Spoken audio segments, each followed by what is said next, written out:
My sport, I had a bit of a head start into my sport. Athletes with disabilities, I started loving sport, playing from a little kid. From the time I could run, I was trying to play sport, put my hand up and go into any team at all.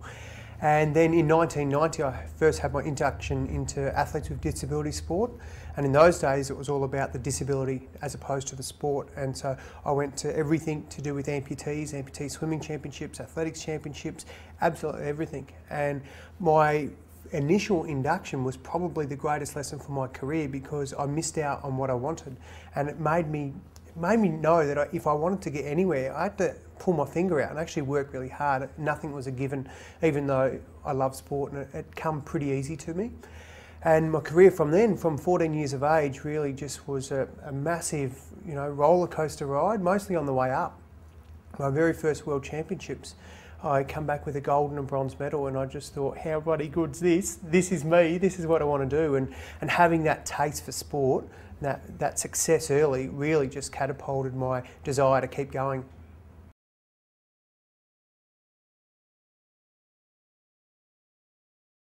I think I was still trying to realise whether I had potential when I was wrapping up my career, mostly because every time that I went into something, given I might have been ranked really well here in Australia, there's always that expectation in your head, have you done everything right? Have you got all this right? And so as a kid, there was never any confidence enough to say, yep, I'll be going. It was almost, well, do I need to do more to get there? What do I need to do? So potential was one of those things that you go, yeah, great to have, but you need far more than potential. You need to actually do the work. And so I was constantly looking for ways to enjoy myself, number one, which I think is the reason I stayed in the sport so long, but also to make sure that the enjoyment didn't come at the cost of me, missing out on teams.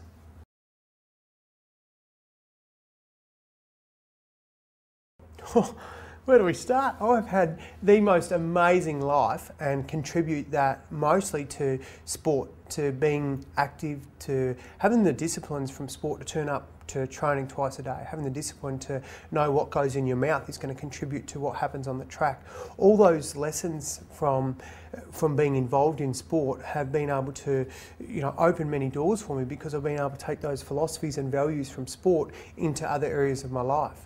And commitment to a cause is probably the most obvious one. Whatever it is that I look at, as long as I commit to it, then I'll be able to accept whatever comes from it.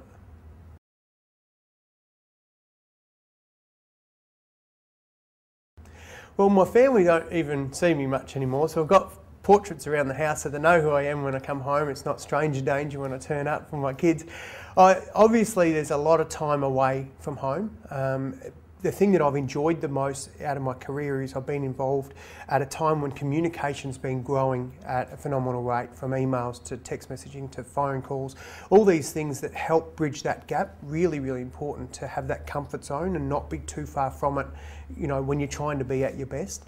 Some of the things that continually turn up and you look back and go, wow, there's a bit of a trend there, is that it would be not uncommon for me to fall asleep at a party, at a Christmas function, because and people in my family would just accept that, yep, Donnie's stuffed because he's been training this morning or whatever, and it was nothing to it. So I suppose accepting the life as an athlete and being able to help those around you understand that has been something that's made me as an athlete fit in with the family, in terms of them going, well, he's separate from us. It was not like that at all. It's like, yep, this is Donnie, and occasionally he does have a snooze when everyone else is chatting, and occasionally, he'll say no to things that everyone else is enjoying, but that's all part of the process.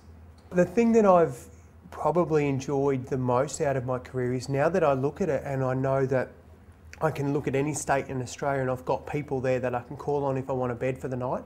I've got mates that my best mate has come from the sport. He's a godfather of my children, and I met him through playing sport. So those sort of advantages, I suppose, about being around people all the time, they teach you to network, they teach you the skills of what it's like to be social, what it's like to, to understand other people, and being able to take that into my life today has certainly been a big benefit for me. Implications for study or work? Yeah, I think I looked at the study side of things, and to be honest, I couldn't leave school quick enough. I wanted to get out there and make $1 million, and I'm still trying to do that. But the thing that was obvious to me was my passion for sport. I just love sport. And so when things come and it was obvious that I had that real connection with, it just made sense. So you connected well with people having a sporty background. In this country, sport is second nature to most people. So at any given job interview, it was almost inevitable that sport was going to be mentioned. And again, that helps put people at ease when you've got that thing in common with people. So I think being involved in sport has many, many spin-offs.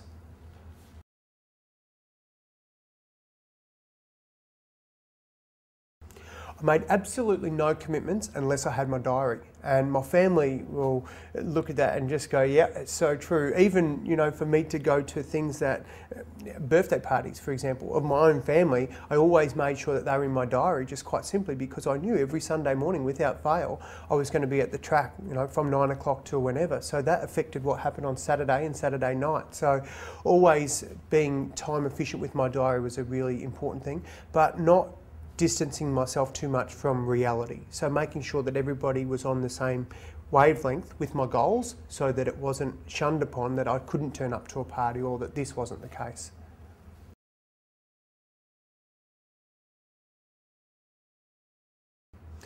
Most important part.